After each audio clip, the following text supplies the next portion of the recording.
ചെടിച്ചട്ടി കൊണ്ട് തലക്കടിക്കുന്നു, ഹെൽമറ്റ് കൊണ്ട് തലക്കടിക്കുന്നു. ഗുരുതരമായ ശാരീരിക ബുദ്ധിമുട്ട് ഇപ്പോഴും ആ സഹോദരന്മാരെ അലട്ടിക്കൊണ്ടിരിക്കുകയാണ്. എന്തിനാ നിങ്ങൾ അത് ചെയ്തത്? ഞങ്ങൾ മുഖ്യമന്ത്രിയെ കൊല്ലാൻ തയ്യാറല്ല. ഞങ്ങളുടെ പാർട്ടി അതല്ല പഠിപ്പിച്ചിട്ടുള്ളത്. മുസ്ലിം ലീഗ് അതിന് തയ്യാറാണോ? തയ്യാറാകില്ല. ഞങ്ങൾ പിന്നെ തീരെ ചെയ്യൂല. പോയോ ഞങ്ങൾ എളുപ്പം ചാറ്റ കൊടുത്ത് പറഞ്ഞേക്കും, പോയിക്കോളൂ, നിങ്ങൾ പോയിക്കോളി. ഒരാളോട് നമ്മള് വേറെ രൂപത്തിലൊന്നും ചെയ്യാറില്ല. മറുഭാഗത്ത് പോയാൽ 51 വെട്ടും 60 വെട്ടുമൊക്കെ മുഖത്ത് തന്നെ ലഭിക്കും. പോയവന് ജീവിക്കാൻ കഴിയില്ല. നമ്മൾ അങ്ങനെയല്ല. ഞങ്ങൾ ഇന്ന് വരെ ഒരു മുഖ്യമന്ത്രിയെയും കൊലപ്പെടുത്താൻ നോക്കിയിട്ടില്ല. അങ്ങനെ കൊലപ്പെടുത്തുമായിരുന്നെങ്കിൽ ഏലമരക്കൽ ശങ്കരൻ നമ്പൂതിരിയെ കോൺഗ്രസ് കൊന്നൊടുക്കുമായിരുന്നു.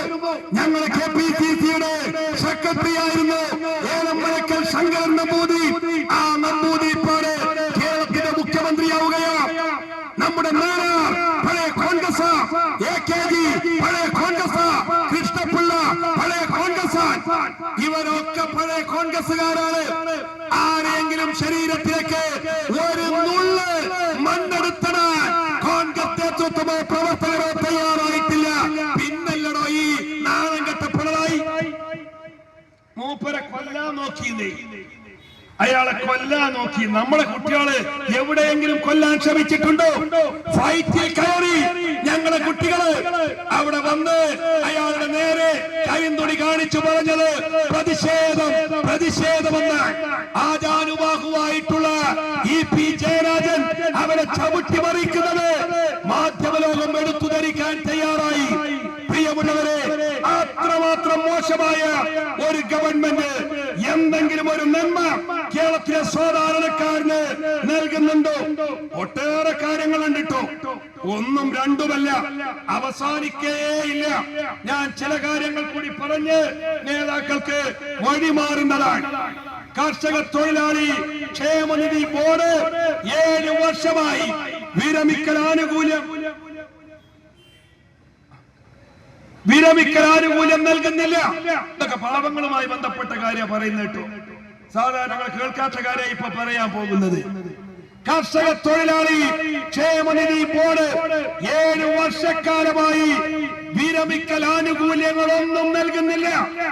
അംഗങ്ങൾക്ക് കുടിശ്ശികയായി ഈ നാണം കെട്ട സർക്കാർ നൽകാനുള്ളത് 450 കോടി രൂപ. പാവപ്പെട്ട കർഷക തൊഴിലാളിക്ക് നൽകാനുള്ളത് 450 കോടി രൂപ. അതുപോലെ 3.8 ലക്ഷം ആളുകളാണ് കെട്ടിട നിർമ്മാണ തൊഴിലാളികളായി ക്ഷേമനിധിയിൽ അംഗങ്ങളായിട്ടുള്ളത്. 16 മാസമായി ഒരു നയാ പൈസ അവർക്ക് നൽകുന്നില്ല. ഒരു മാസം കൊടുത്തു. നിലമ്പൂർ ഇലക്ഷൻ ഉണ്ടായപ്പോ കൊടുക്കണല്ലോ, ഒരു ഇലക്ഷൻ അല്ലേ. അപ്പൊ ഒരു മാസത്തത് കൊടുത്തു. ഈ നൽകാനുള്ളത് 1200 കോടി രൂപ. സംസ്ഥാനത്ത് 30 ക്ഷേമനിധി ബോർഡുകളിലായി പകുതിയിലധികം ആളുകൾക്ക് പെൻഷൻ ഇല്ല. ഒരാനുകൂല്യവും ഈ സർക്കാർ നൽകുന്നില്ല. എത്ര കാര്യങ്ങളാ പറയാനുള്ളത്? ഒന്നും കേരള സർക്കാർ നൽകുന്നില്ല. മത്സ്യത്തൊഴിലാളികൾ, കർഷക തൊഴിലാളി പെൻഷൻ ഉൾപ്പെടെ 16 ക്ഷേമനിധി ബോർഡുകളുടെ പെൻഷൻ ഇതുവരെ സർക്കാർ നൽകിയിട്ടില്ല. ഇതെന്ത് സർക്കാരാണ്? നമ്മുടെ ഗവൺമെന്റ് ആശുപത്രിയിൽ തുന്നാനുള്ള നൂലില്ല. എങ്ങനെയുണ്ട് നമ്മളെ ഗവൺമെന്റ്?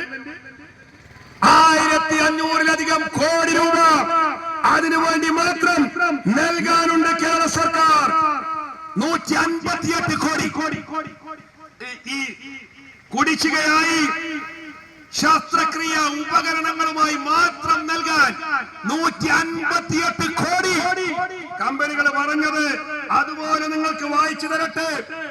ഗവൺമെന്റ് ഹോസ്പിറ്റലുകളിൽ ഹൃദയ ശസ്ത്രക്രിയ ഉപകരണങ്ങളുടെ വിതരണം മെഡിക്കൽ ഉപകരണ വിതരണ സംഘടനയായ CDAID നിർത്തിവെക്കുക മാത്രമല്ല, ഈ മാസം കൂടി അതിൽ 100